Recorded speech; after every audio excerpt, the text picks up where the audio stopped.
Assalamualaikum warahmatullahi wabarakatuh. Perkenalkan, nama saya Kiki Fatmawati dari Universitas Terbuka Pokjar Pandaan, Prodi S1 PG PAUD.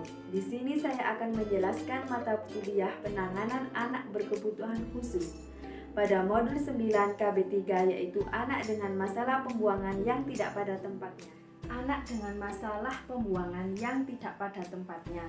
Masalah pembuangan adalah masalah yang melibatkan pembuangan air seni serta feses yang tidak tepat dan biasanya terdiagnosis saat masa anak atau remaja. Masalah pembuangan terbagi menjadi dua, yaitu enuresis dan enkropesis. Enuresis yaitu buang air kecil yang berulang di tempat yang tidak semestinya. Setelah anak melewati usia di mana kebanyakan anak belajar buang air kecil di WC atau di toilet.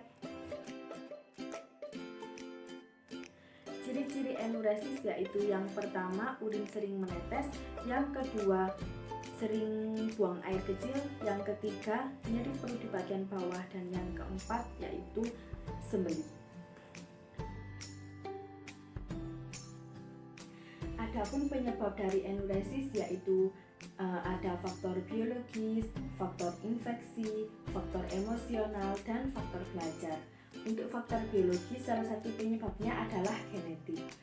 Faktor emosi ini masih dalam perdebatan mengenai pengaruhnya kepada enuresis. Walaupun banyak anak dengan enuresis memiliki masalah emosional, namun tidak semua anak yang memiliki masalah emosional menjadi anak enuresis. Faktor infeksi disebabkan oleh infeksi kandung kemih dan ginjal. Kemudian untuk faktor belajar biasanya menyatakan bahwa perilaku yang tidak tepat membuat anak tidak mampu dalam mengontrol refleks dalam buang air kecil.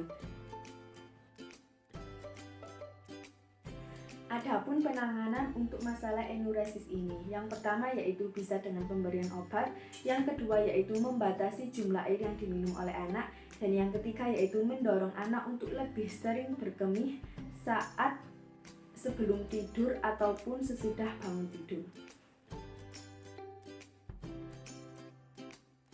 Yang kedua yaitu ada enkropesis. Enkropesis adalah membuang feses di celana atau di tempat yang tidak tepat atau bukan toilet. Dikatakan enkropesis apabila perilaku tersebut muncul sekali dalam waktu sebulan selama minimal 3 bulan.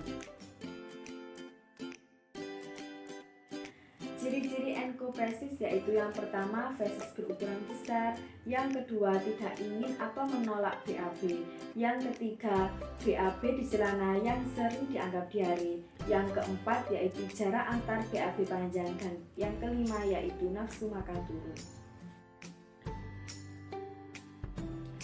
Untuk penyebab enkropesis yaitu ada faktor biologis, faktor emosi, dan faktor belajar.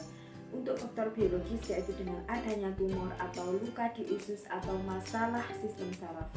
Untuk faktor emosi yaitu tidak dapat dibuktikan menjadi penyebab dari munculnya enkropesis. Sedangkan untuk faktor belajar yaitu anak dengan enkropesis bisa saja tidak mendapatkan latihan toilet training atau latihan membuang air kecil ataupun belajar di toilet. Strategi penanganan enkropesis yaitu ada intervensi medis dan ada intervensi perilaku. Untuk intervensi medis yaitu dengan cara penanganan medis seperti dengan menggunakan obat-obatan. Untuk intervensi perilaku yaitu seperti belajar menggunakan toilet, membuat jadwal buang air besar, memberikan penguatan positif saat anak mampu buang air besar di toilet. Apabila cairan feses keluar di sembarang tempat, minta anak untuk membersihkannya sendiri. Apabila enkropresisnya terjadi karena anak ingin mendapatkan perhatian dari orang tua, maka perlu adanya terapi keluarga atau family terapi.